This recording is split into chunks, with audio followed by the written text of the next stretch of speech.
مقامات داخلدار در سال 2022 و سه ماه اول سال 2023 519 جنایت کروپسیونی و جنایت‌های اقتصادی دارای خصوصیت کروپسیونی را آشکار و 435 پرونده جنایتی آغاز کردند. همچنین از جانب مقامات حفظی حقوق 354 جنایت خصوصیت تروریستی و اکستریمیستی داشته آشکار و از روی این حالت‌ها نسبت به 350 نفر پرونده‌های جنایتی آغاز کرده شدند.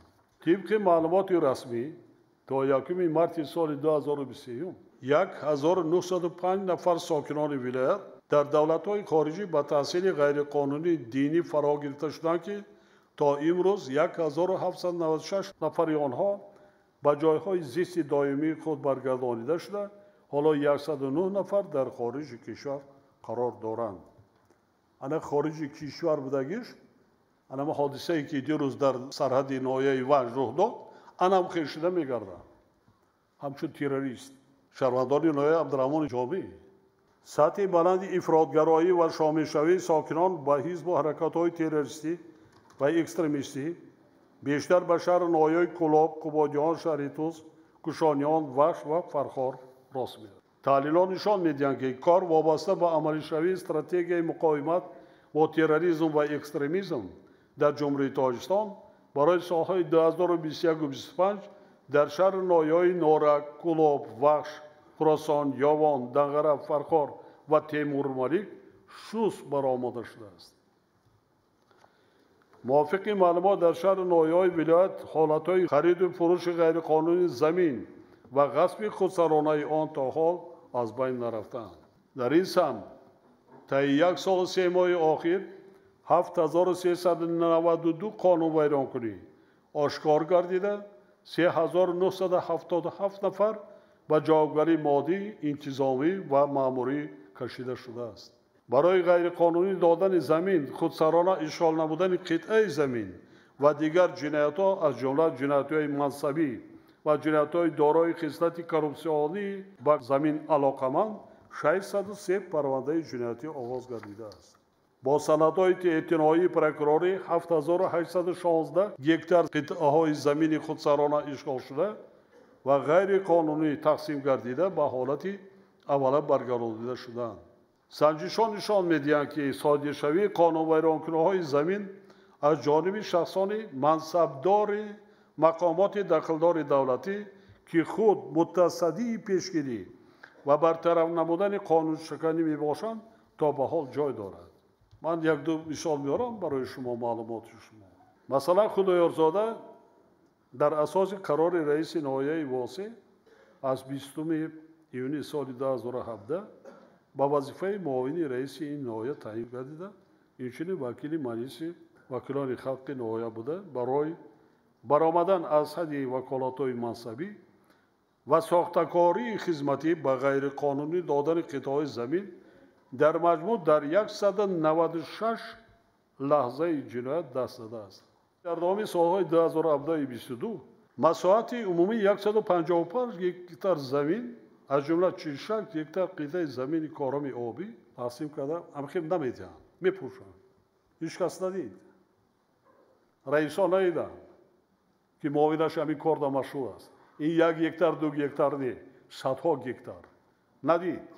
100% ارالش است. در ولایت انامو کسالی ناحیه رودکی قای رسولزاده همینجا چسبیدگی از او در وزمین‌ترش یک بیزنس اساسی را برای شهر ناحیه ساختارهای خود کمیته زمین، معماری، معاونای رئیس شهر ناحیه، معاونا که باشه رئیسا خودشان هم راه هستند. انا همین کار در مشروع است. نوشته گیرد سپارش پروکورور گنرالی مشروع شوند. کارمندان کمیته زمین راه مکانیزم کردگی چگونه قانونی میکنند. اول ساخته با گرفته آمده اک کننده اینا راهش نشان میدن.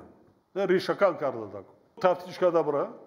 همچنین نسبت با معاون رئیس شهر کلاب حفیظов، رئیس کمیته اداره زمین ناحیه خراسان حبیبزاده، رئیس جماعت دیهات ثروت استقلال ناحیه کوشانیان سعیدov و دیگران با گناه دست داشتن در قانون ویرانکنی وابسته به زین پرونده‌های جنایتی آغاز کرده شده با حکم سود محکوم گردیدند.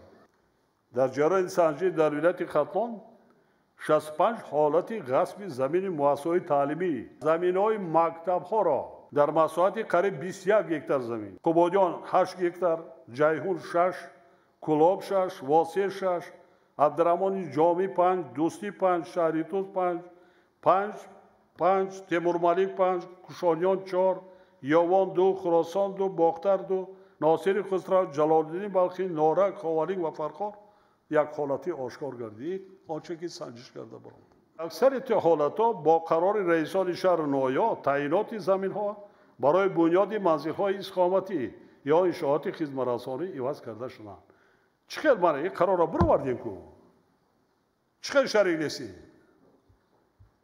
برای چی این قرار را عوض کردیم کو این که خود را بهتره من نیستم من کار ندارم معاون رئیسی من رئیس کمیته معماری رئیس کمیته زمین منم کار کردم میدارم همه اینا کی هستن چی هستن چیکار میکنن به اجازت سپارش شما بلا یک جا دوای نمیکنن ریشتر را نمیکشن در نویه کوشانیان سال 2015 با قرار سابق رئیس نوای میدانی 1 هکتار زمین ورزشگاه مکتب رقم 64 با سردار فیلیال مؤسسه دولتی اکسپدیسیون مبارزه با ضد ملک در ولایت ختلان دولتزاده رجبالی داده شده است. نامبرده این زمین‌ها را به شهروندان برای بنیاد منزل استقامتی فروخته است. مثال دیگر تا امروز مساحت مکتب رقم 12 دهه نوآباد جماعت دیهات توگرک نوای واسع از 8 هکتار به مساحت 1.9 هکتار رسیده است. بیش از 6 هکتار زمین مؤسسه سال 2010 با قرار رئیس نوای واسع با 100 نفر ساکنان نوای همچون زمینی نزد حولگی تقسیم کرده داده است. همین خیلی میتونم همین زمینی وقتا من میگیرم خیلی میگم من بگیرم بسازه که را باورش میاد رفته سنجیده بره نم زمین دستی کی دست یکان دیخوان دست یکان مردمی عادی دست نه همش یا کارمند پروکراتور است یا کارمندان دیگر مقامات حقوق است یا یکی صاحبکار است یا یکی یکان منصبدار دیگر ما را دیدیم در حالت در نوای رودکی وقتی سنجیده میبریم یک رئیس عوض کو 2 تاشا 10 تاشا 5 تاشا قریب 10 15 تا رئیس های جماعت در محبس شدن حسابش وای نمیشه تعیین میکنیم وای میشه تعیین میکنیم وای میشه عقوبت میبینیم همه از پروکوروری نویا سر کرده تمام ساختارهای نظامی همه یک کارمند پروکراتور 25 تا زمین از کجا تامین ولایت قانونی شد زمین پرابلم است پرابلم نیست ما با قرار حکومت من 10 مراتب 100 مراتب زیادتر ابراز داشتم اگر در زمان 75 سال گذشته اهالی در 73,000 هکتار زمین جدا شده باشد منزل استقامتی نزد حولگی ما در زمان صاحب اسلالی با 140,000 هکتار زمین 1.5 میلیون عائله و ما زمین نزد حولگی دادیم این یک تاجیکستان دیگر با در کار است جهت قانونی حساب کتاب کنید معین کنید در کدام موضع در کجا برای قرارات ولایت است ولایت نایب حکومت هم مراجعت کنید تصدیق کنید پرزنتاسیون کنید حمایت کنید قرار حکومت گیرید تقسیم کنید